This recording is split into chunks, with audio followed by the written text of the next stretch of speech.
Olá pessoal, nesta aula 9 falaremos sobre protocolos de comunicação com Raspberry Pi. Iremos desenvolver alguns exemplos de programas abordando os protocolos UART, ON-OI, I2C e um protocolo utilizado pelo módulo HX711, muito utilizado para célula de cargas. Para exemplificarmos a utilização do protocolo UART na Raspberry Pi, iremos novamente utilizar o módulo GNSS uBlocks Neo 6M. A ligação entre a Raspberry Pi e o módulo GNSS é a seguinte: VCC do módulo no 3.3 volts da Raspberry, GND do módulo no GND da Raspberry, pino RX do módulo no TX da Raspberry, que está no pino 8, pino TX do módulo no pino RX da Raspberry, que está no pino 10. Antes de iniciarmos o desenvolvimento, precisamos verificar se todos os protocolos de comunicação estão habilitados na Raspberry Pi. Para isso, menu Preferências, Raspberry Pi Configuration. Vou em Interface e verificamos que todas as interfaces estão habilitadas, principalmente o SPI, o I2C, comunicação serial e o ON-WIRE, que serão os protocolos que iremos ver nesta aula. Veremos agora como é a comunicação entre Raspberry Pi e o nosso módulo uBlocks Neo 6M, utilizando o protocolo de comunicação UART e linguagem de programação Python. Estou utilizando aquela ligação já apresentada na parte teórica. O módulo GNSS está sendo alimentado com 3.3 volts, o RX e TX do uBlocks Neo 6M está conectado nos pinos 8 e 10 da minha Raspberry Pi. Para que o módulo consiga receber os sinais do sistema GPS, estou utilizando uma antena externa. Vou abrir o Python IDE.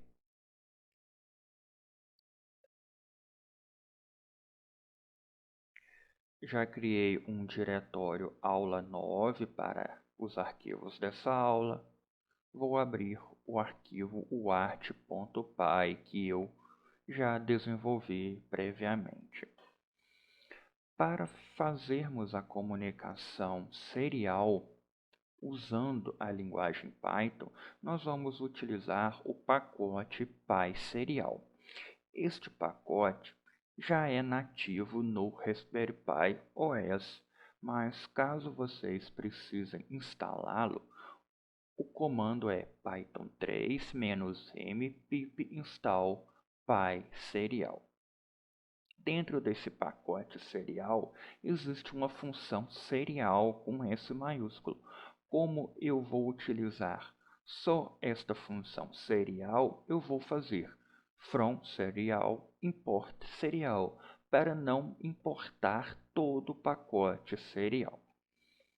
Eu preciso agora configurar a minha comunicação serial.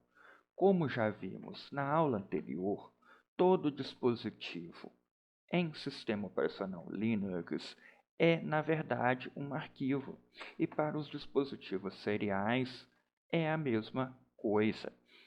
Normalmente, os dispositivos seriais em Linux são do tipo /dev/tty e um complemento. Usando o comando ls/dev/tty**, eu estou listando todos os dispositivos seriais que estão configurados na minha Raspberry Pi. Observem que existem vários. Eu fiz um teste prévio e verifiquei que as portas 8 e 10 da Raspberry Pi corresponde ao arquivo /dev/tty**s0. Então, para nós fazermos a comunicação da Raspberry Pi com o módulo GNSS que está no pino 810, eu vou usar o endereço, o arquivo /dev/tty**s0. Então, a sintaxe da função serial é falar, é informar o endereço, a porta do dispositivo, no caso /dev/tty**s0, e a taxa de comunicação. Este módulo, o BloxNel 6M, por padrão, opera em 9.600 KB por segundo. Então, nós precisamos utilizar esta taxa de transmissão. Estou fazendo uma estrutura de condição while com k variando de 0 a 200. Eu vou incrementar o k e vou ler a informação que o módulo GNSS está me enviando. Dentro da função serial existe uma subfunção readLine. Eu sei que cada sentença NMEA tem no final dela uma quebra de linha. E esta função readLine, ela lê uma linha inteira. O que é ler uma linha inteira? É ler a linha até existir uma quebra de linha, um /n no final. Então essa readLine, ela lê linhas completas. Observe que quando eu configurei a minha comunicação serial, eu criei um objeto GNSS. Então, agora, esse objeto GNSS tem o atributo, tem a função readLine. Então, por isso que eu faço GNSS.readLine. Isto é uma programação orientada a objeto. Eu vou ler esta linha que o módulo GNSS está me enviando, eu vou guardar na variável NMEA e vou, a princípio, simplesmente imprimir NMEA. Quando finalizar as 200 leituras, eu vou sair do meu código, eu vou finalizar o interpretador. Vou executar. Apareceu aqui um erro que já era esperado por mim. Observem que apareceu uma mensagem falando que o nosso programa Python, o interpretador Python, não tem permissão para acessar o arquivo /dev/tty**s0. Então, nós não temos permissão para fazer esta comunicação serial. Esse tipo de erro ele é muito comum em sistema operacional Linux.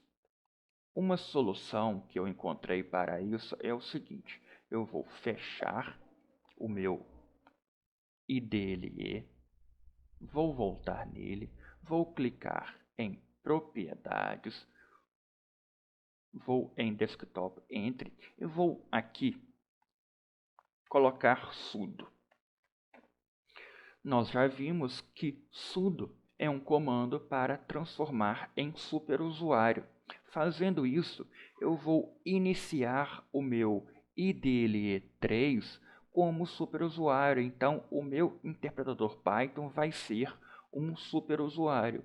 Com isso, eu vou resolver aquele problema de permissão, porque o usuário normal não tem acesso para acessar aquela comunicação, mas um superusuário com certeza terá. Vou OK. Vou abrir novamente.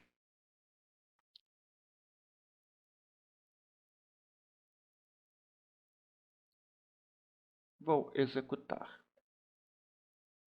Agora sim, consegui fazer a minha comunicação serial. Aqui estão as sentenças NMEA que nós já tínhamos lido utilizando Arduino e ESP32. Agora estamos lendo em Python com Raspberry Pi. Porém, agora vamos avançar um pouco. Lá na aula de Arduino e também ESP32, eu disse que nós precisaríamos quebrar cada uma dessas sentenças NMEA e ler as informações de interesse. E fazer isto em Python é relativamente simples. Então, vamos lá. Primeiro, vocês observem que existe um B no início destas sentenças NMEA. Esse B significa que esta informação está na forma de um bit. Um primeiro comando que eu vou utilizar é usar o recurso, o comando decode do Python para decodificar esta sentença NMEA. O que significa decodificar? Significa transformar de bit para string. Observe que eu estou guardando cada linha que eu estou lendo na variável NMEA. Então, esta variável NMEA, ela pode ser considerado um objeto e este objeto tem a função decode, que vai transformar bit em string. Vamos executar novamente. Agora sim.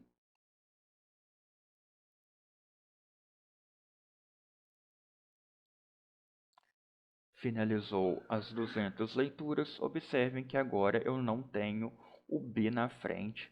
Esta variável provavelmente é um string. Vamos verificar isto. Nós vimos que para verificar o tipo de uma variável, type NMEA, que é o nome da minha variável.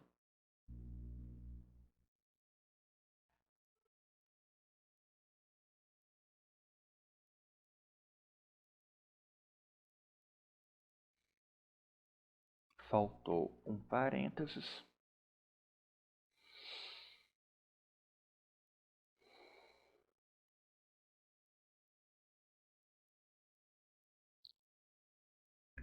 Realmente é uma string e vocês observam que as informações contidas em cada sentença NMEA estão separadas por vírgula.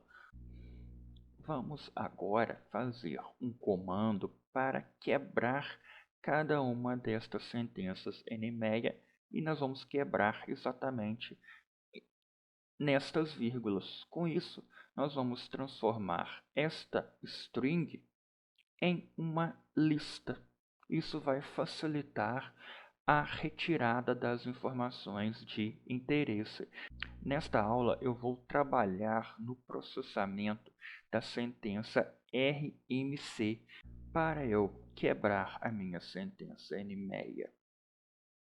Na vírgula, eu uso o comando split e falo que eu quero quebrar na vírgula. Eu vou imprimir a sentença NMEA após esta quebra e vou verificar qual que é o tipo desta variável agora. Vou executar.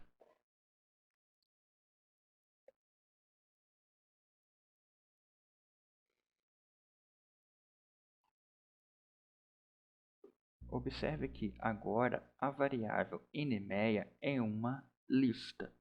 Vamos agora desenvolver uma função para processar a sentença RMC. Como nós já vimos, essa sentença tem informação da hora UTC atual, o estado do GPS, a latitude, o hemisfério, no caso o hemisfério sul, a longitude, o hemisfério, no caso o oeste, a velocidade em milhas por segundo e a data atual.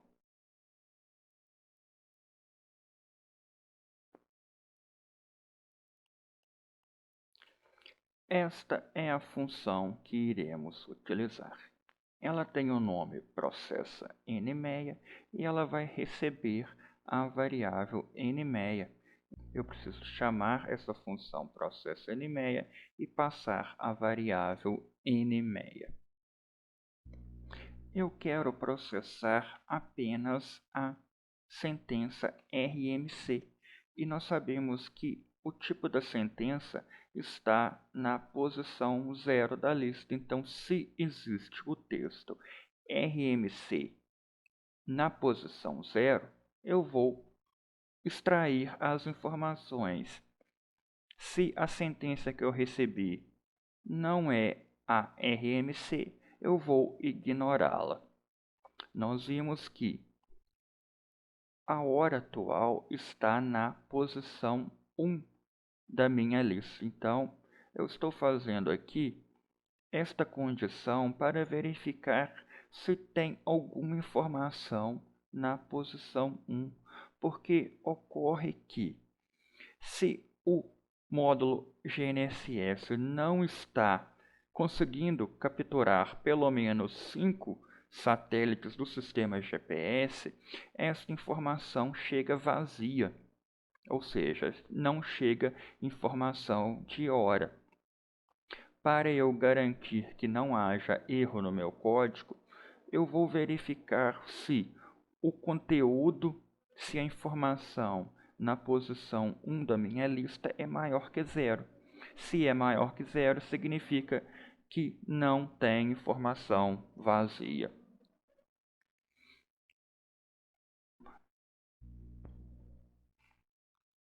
Então, para eu obter a informação de hora, eu vou fazer nmeia na posição 1 para obter esta string neste formato. E nós vimos que string em Python também pode ser considerado uma lista. Já que isso é uma lista, os 2 dígitos que significam a hora estão na posição 0 e na posição 1. Então, fazendo de 0 até 2, eu vou pegar o primeiro dígito da hora, o segundo dígito da hora. Eu vou fazer aqui uma composição de string, então eu vou colocar 2 pontos, vou pegar o terceiro e o quarto dígito, que significa os minutos. Então, vou fazer nmeia de 1 na posição 2 até a posição 3. Então, 0 e 1 é hora, 2 e 3 é minutos. Vou colocar 2 pontos e vou pegar o quarto e quinto elemento, que significa os segundos. Os décimos de segundos eu vou ignorar. Feito isso, eu vou gerar uma string do seguinte formato: hora, 2 pontos, minuto, 2 pontos, segundo. Eu vou guardar isto na variável hora e vou imprimir a hora. Vou fazer similar para a informação do status do GPS. Se existe alguma informação na posição 2, essa informação é o status. Eu vou guardar esse status na variável status, vou imprimir status e vou guardar. Nós sabemos que a informação da terceira posição é a latitude, e essa latitude está no seguinte formato: os 2 primeiros dígitos é o grau, em seguida eu tenho os minutos e os décimos de minuto. Eu quero fazer uma variável latitude na forma de graus e décimos de graus.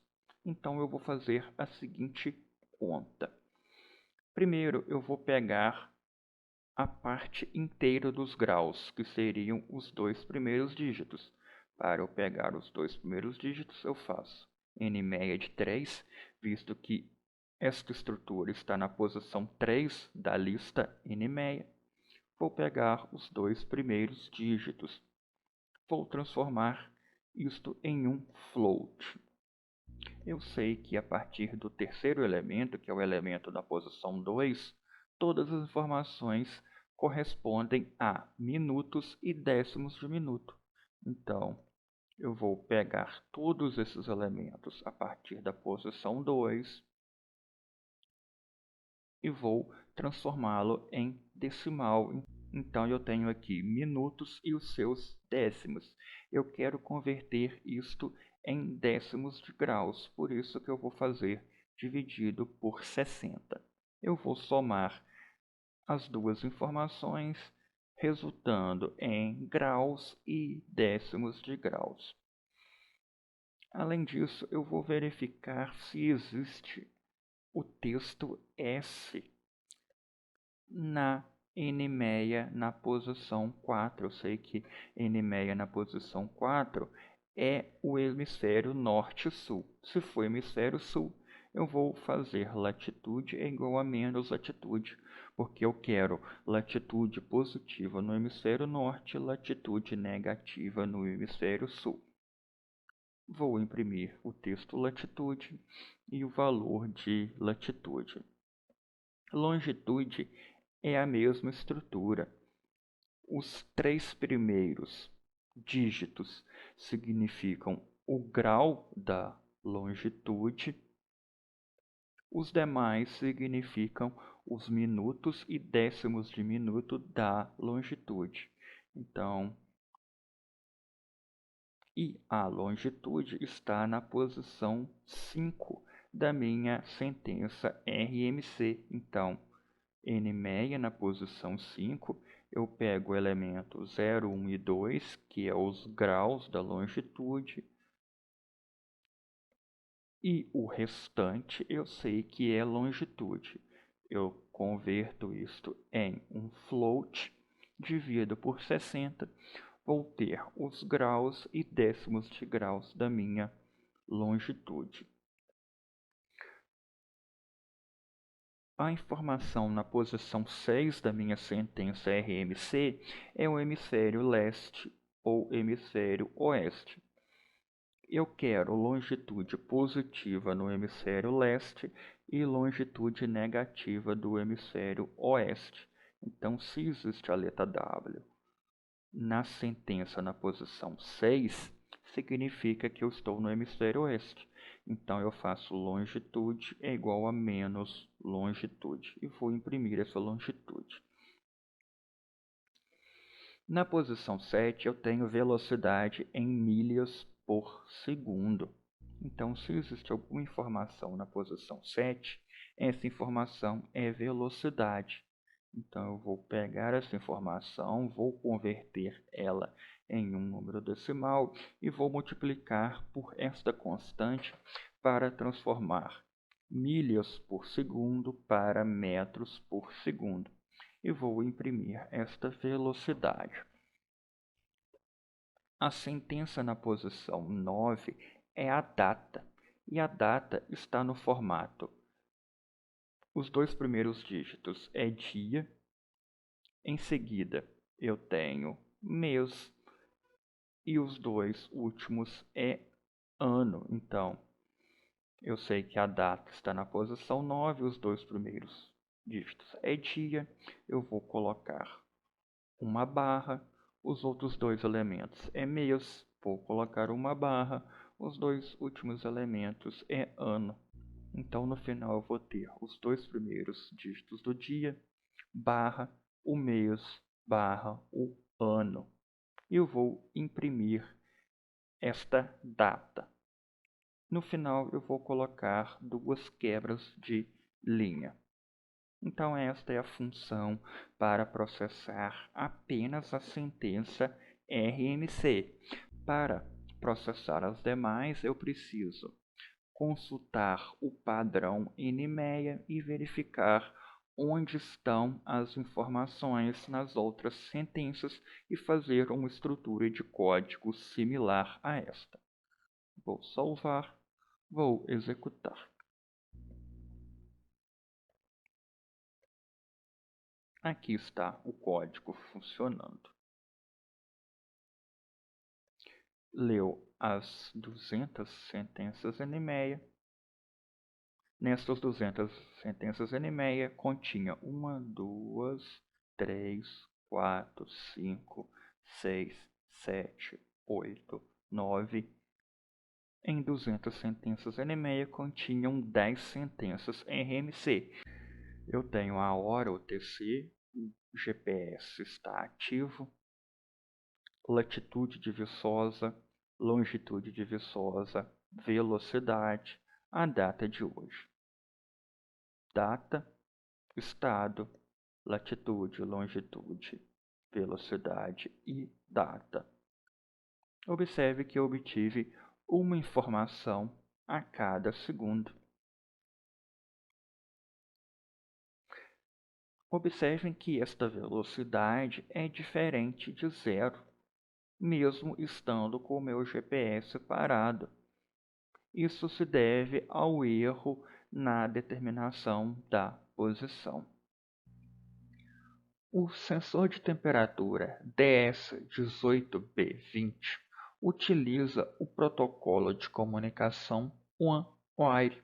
Por meio deste protocolo, nós conseguimos conectar vários sensores de temperatura em um mesmo pino digital da nossa Raspberry Pi, e nós conseguimos utilizar qualquer um dos pinos que tenha a função digital.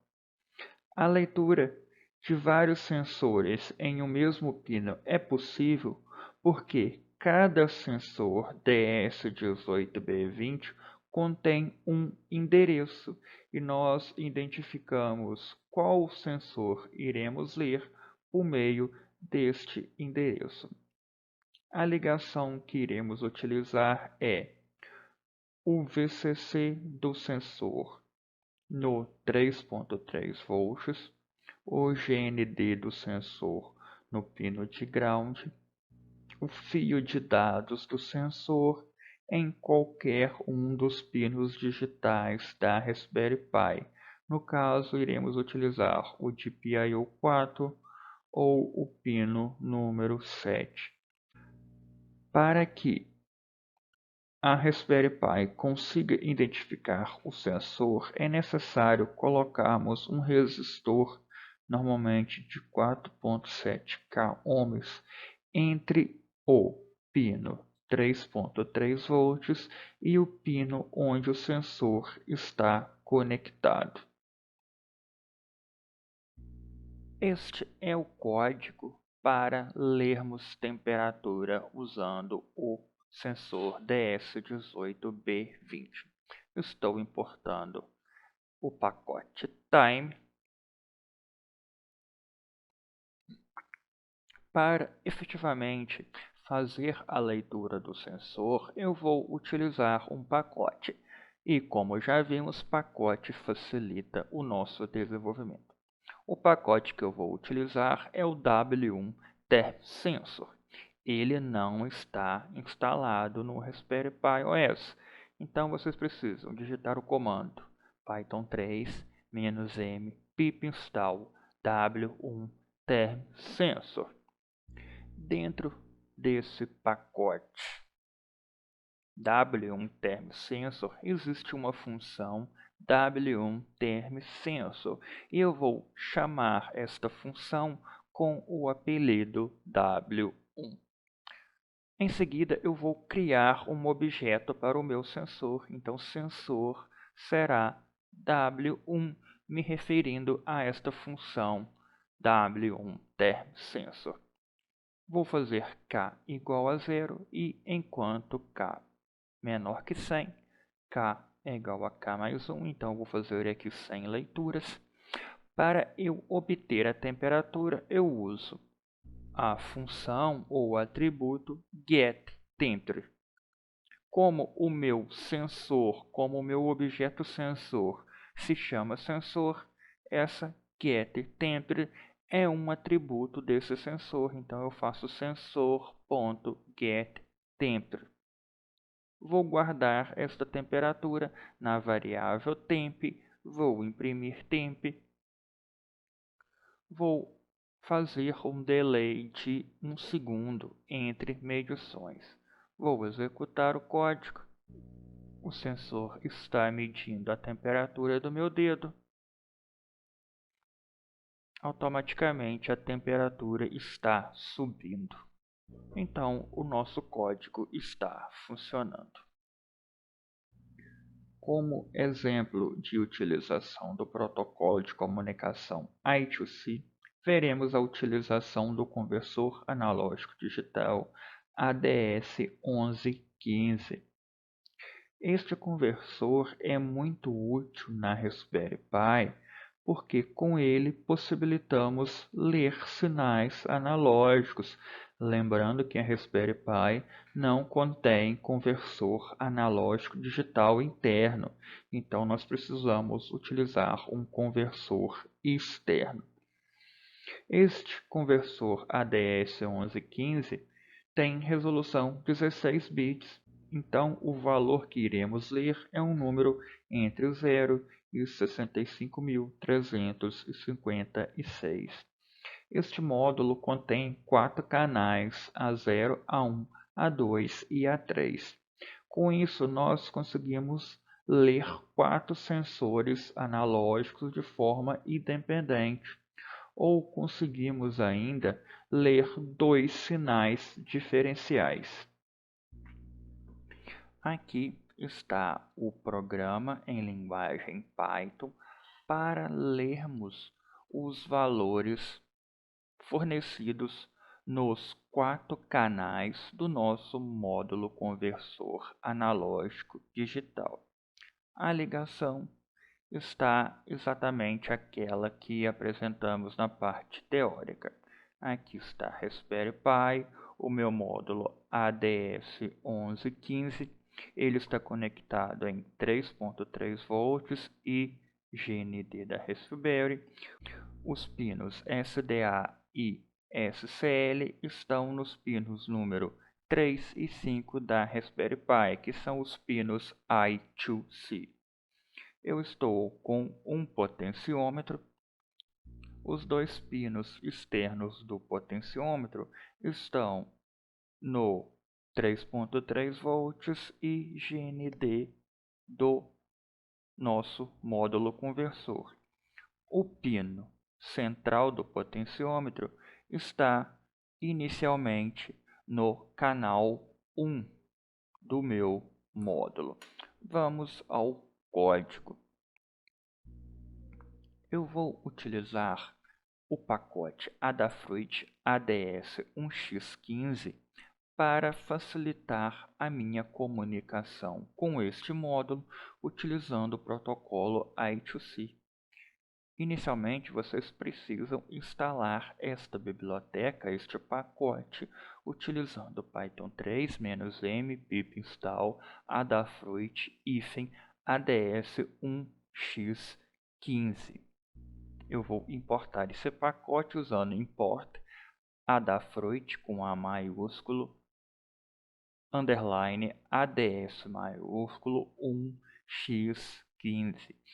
Vou importar o pacote NumPy e vou importar o pacote time. Eu preciso criar um objeto para o meu módulo. Estou usando o módulo ADS1115. Eu vou criar um objeto com o nome ADC.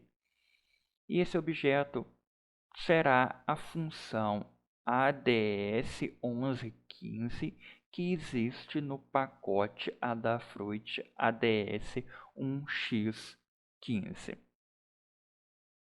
Vou fazer um loop infinito usando while true. Dentro deste loop, eu vou criar um vetor do NumPy com 4 posições com 4 elementos e o valor inicial desses elementos será 0, usando np.zeros. Entre parênteses 4, eu crio um vetor de números zeros com 4 posições. Eu estou criando este vetor com 4 posições porque eu sei que o meu módulo tem 4 canais. Então eu vou guardar o valor de cada um dos canais em cada uma das posições deste vetor values. Vou fazer uma estrutura de condição com i variando de 0 a 3.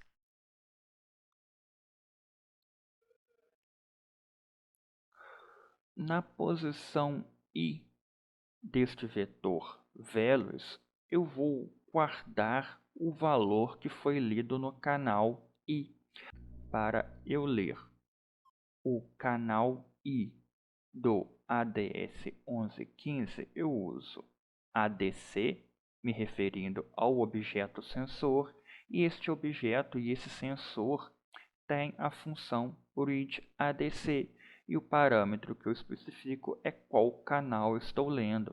Lembrando que este módulo tem o canal 0, canal 1, canal 2 e canal 3. Eu vou ler os 4 canais e vou imprimir este vetor. Lembrando que este módulo ele é de 16 bits. Então, o número que eu vou ler é algum número que estará entre 0 e o valor máximo possível será 65.536, que seria 2 elevado a 16.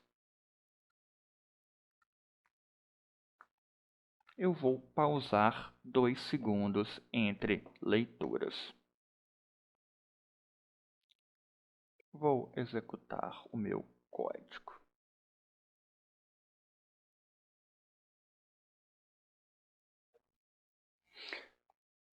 O código está funcionando, então o primeiro elemento do vetor é o valor lido no canal 0, canal 1, canal 2 e canal 3.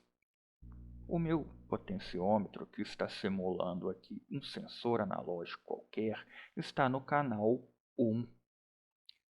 Os valores que estão sendo lidos no canal 0, no canal 2 e no canal 3 são considerados lixos, são valores que não significam nada.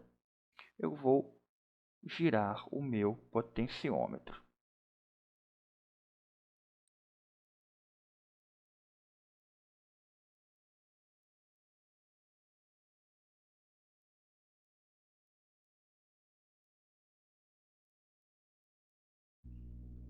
Observem que o valor na segunda posição está variando, porque eu estou modificando a resistência do meu potenciômetro.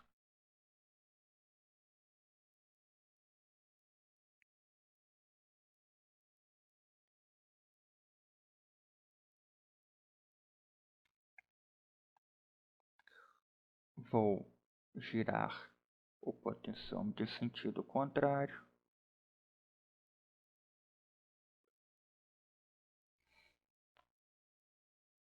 Voltei para a posição original. Agora eu vou conectar o meu potenciômetro no canal A3, que seria o quarto canal.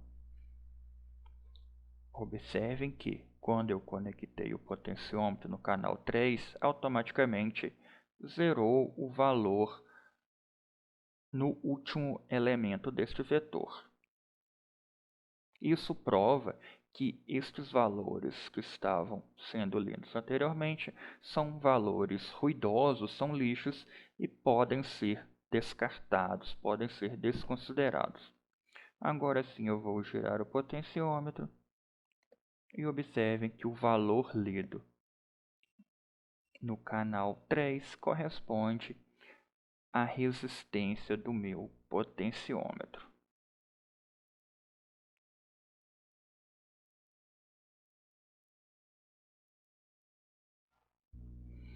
Então, esta é a demonstração de como utilizamos um dispositivo com comunicação I2C na Raspberry Pi com linguagem de programação Python. Um outro componente muito útil em sistemas embarcados são as telas LCD. No caso, iremos utilizar uma tela 16 por 2 Isso significa que conseguimos imprimir 16 caracteres em cada linha e temos duas linhas, então conseguimos mostrar 32 caracteres simultaneamente. Por padrão, estas telas utilizam vários pinos. Contudo, é possível utilizarmos um adaptador I2C de forma a utilizar apenas 2 pinos da Raspberry. No caso, iremos utilizar apenas os pinos SLC e SDA, visto que esse adaptador utiliza o protocolo I2C.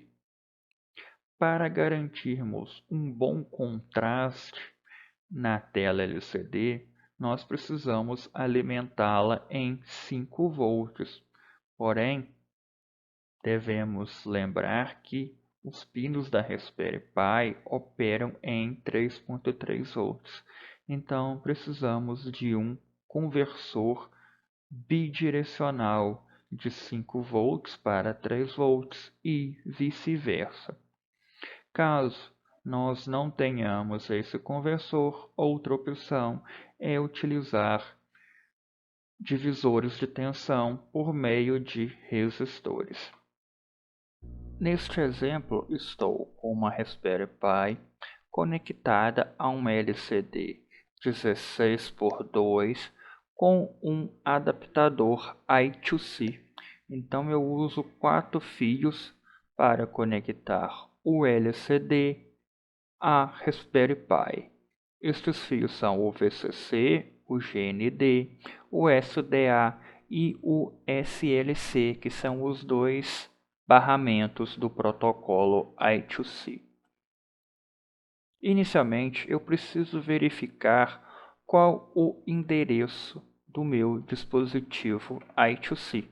Nós já vimos lá na aula de Arduino que todo dispositivo I2C ele tem um endereço e o nosso microcontrolador, o nosso computador de placa única, comunica com esse dispositivo por meio deste endereço. Eu vou digitar no terminal de comando I2C detect -y1. Este número 3F indica que o endereço do meu LCD, ou na verdade o endereço do adaptador I2C para o meu LCD é 3F. Vou fechar.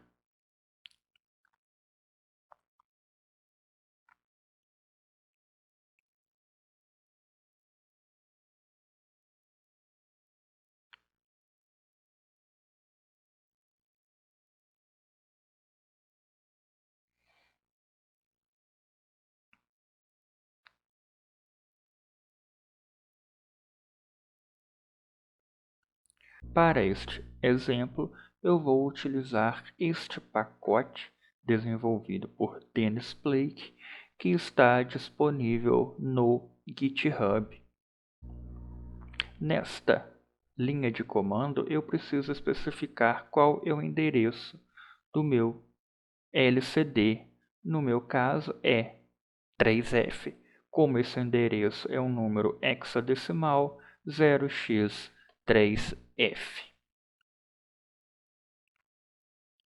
Este é o programa que eu desenvolvi. Primeiro eu importo este arquivo RPI I2C driver, que é exatamente a biblioteca, o pacote desenvolvido por Dennis. Observem que o nome do arquivo é RPI I2C driver. Então, quando eu importo este nome, eu estou importando o arquivo. Eu vou importar a função sleep do pacote time. Então eu vou construir um objeto myLCD utilizando esta classe. Para eu escrever uma informação no LCD, o comando é mylcd me referindo ao objeto, e este objeto tem um atributo, uma função LCD display string. O que eu preciso informar é qual texto, qual string eu quero imprimir e em qual linha eu vou imprimir. Este display 16x2 significa que ele tem 16 colunas e 2 linhas. Eu vou escrever o FV na linha 1. Como eu informei apenas a linha, ele vai escrever sempre iniciando na coluna 0, que é a coluna à esquerda. Para eu definir a linha e a coluna onde será escrita a informação, eu uso a função lcd display string pos. Nesse caso, eu informo o texto, a linha e a coluna. Eu vou pausar o programa por 2 segundos. Vou usar a função lcd_clear para limpar toda a informação que estava sendo mostrada. Eu vou fazer uma estrutura de condição while enquanto k for menor que 10. Vou incrementar k e vou imprimir 4 informações. Na linha 1, coluna 0, eu vou imprimir o valor de k. Observem que essa função lcd display string, também a lcd display string pos, só tem capacidade de imprimir texto. Então, se k é um número, um inteiro, eu preciso converter para string usando o comando str. Então, na linha 1, coluna 0, vou imprimir o valor de k. Na linha 2, coluna 0, vou imprimir o dobro de k. Na linha 1, coluna 8, vou imprimir o triplo de k. Na linha 2, coluna 8, vou imprimir o quádruplo de k.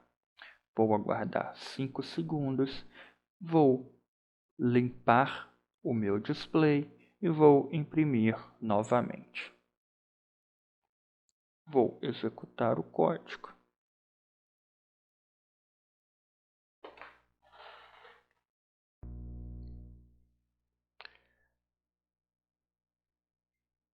Vou incluir um comando printk para imprimir no console do Python o valor atual de k. Vou executar.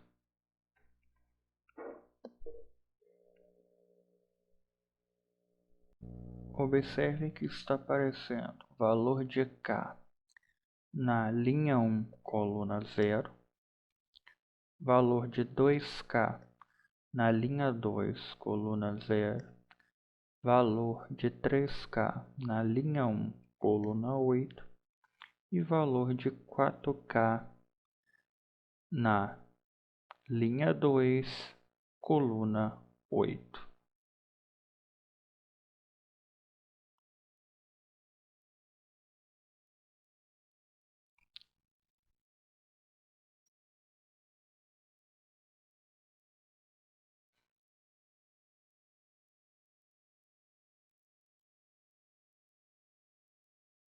Finalizou o código.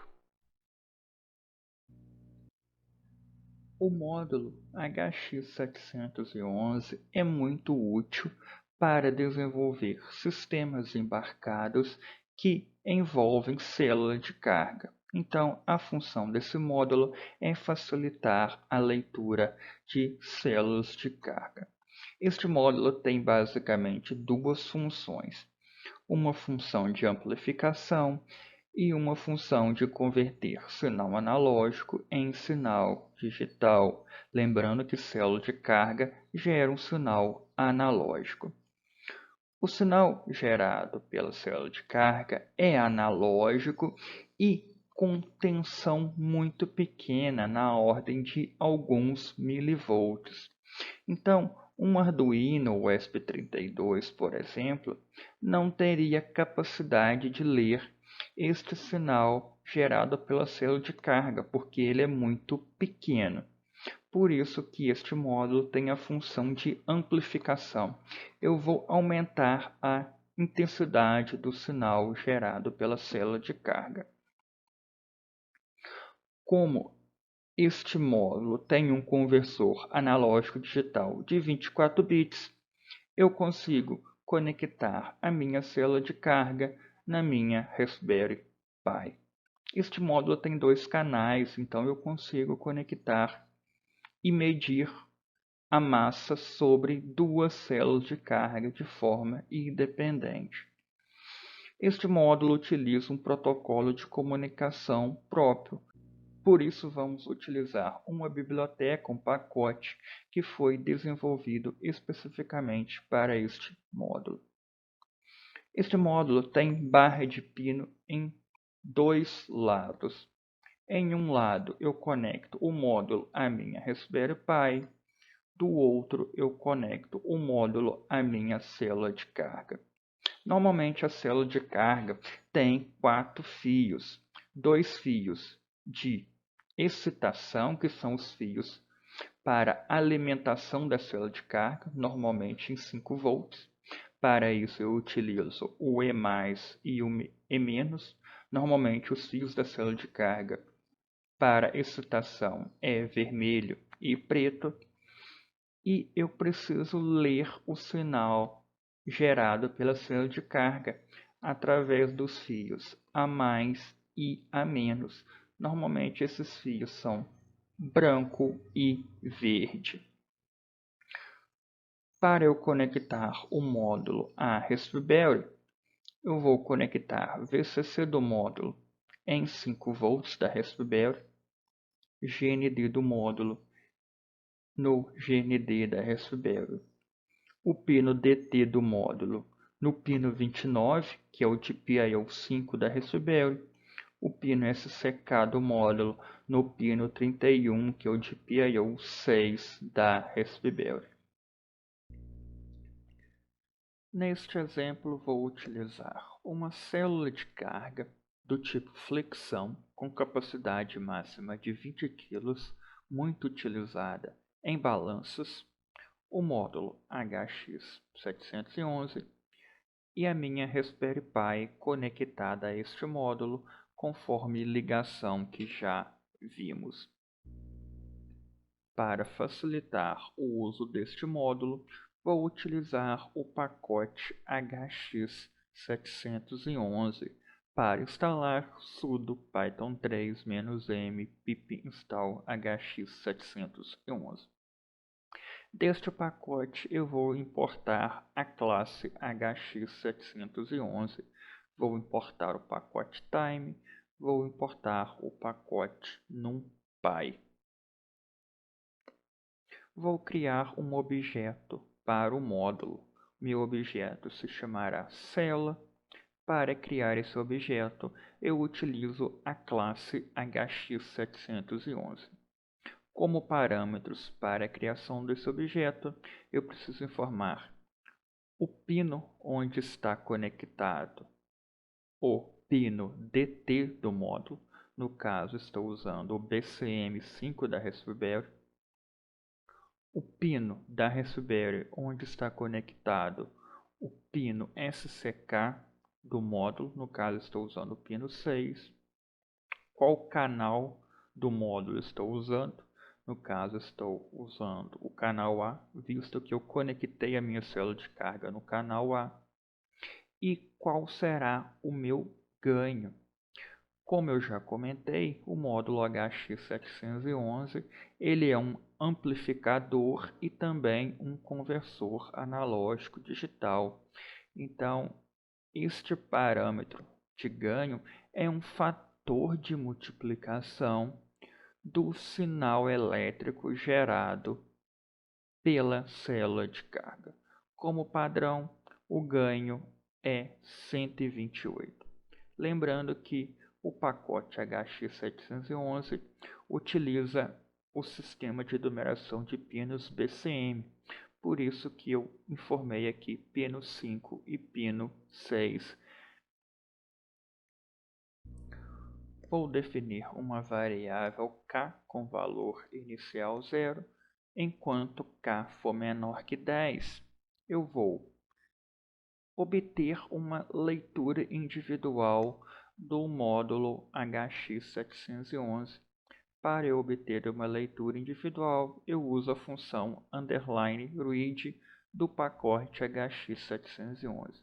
Como eu criei um objeto célula a partir desse pacote, célula._read. Vou guardar o resultado em dados e vou imprimir. Vou esperar um segundo. Uma outra forma de obter valores do módulo HX711 é por meio da função getRawData. A diferença é que, usando esta função, eu obtenho N leituras simultâneas. No caso, se eu coloco o parâmetro 10 entre parênteses, eu vou obter 10 leituras simultâneas. Este resultado será uma lista de valores, então eu vou imprimir esta lista de valores. Vou converter esta lista em um objeto do NumPy. Convertendo em um objeto NumPy, eu posso obter a média destes n valores usando a função do NumPy np.min e informando qual vetor eu quero calcular a média. No caso, é o vetor dados. Vou aguardar um segundo. Vou imprimir uma quebra de linha e 3 pontinhos. Vou incrementar k em uma unidade. Com isso, eu vou fazer 10 leituras. Vou salvar. Vou executar. Aqui está.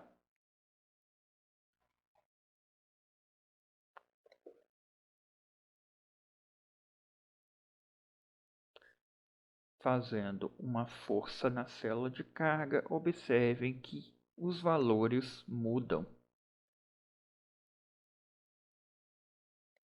Fazendo uma força em sentido contrário, o resultado é positivo. Fazendo força no outro, o resultado é negativo. Observem que eu obtive aqui um número qualquer. O próximo passo é fazermos a calibração dessa célula de carga. O que é calibrar a célula de carga? É fazer uma relação, é estabelecer uma função para que, a partir destes valores brutos, eu consiga encontrar a força aplicada nessa célula de carga ou a massa que está sobre esta célula de carga. Como o comportamento de uma célula de carga é linear, utilizando duas massas conhecidas, eu consigo fazer esta curva de calibração.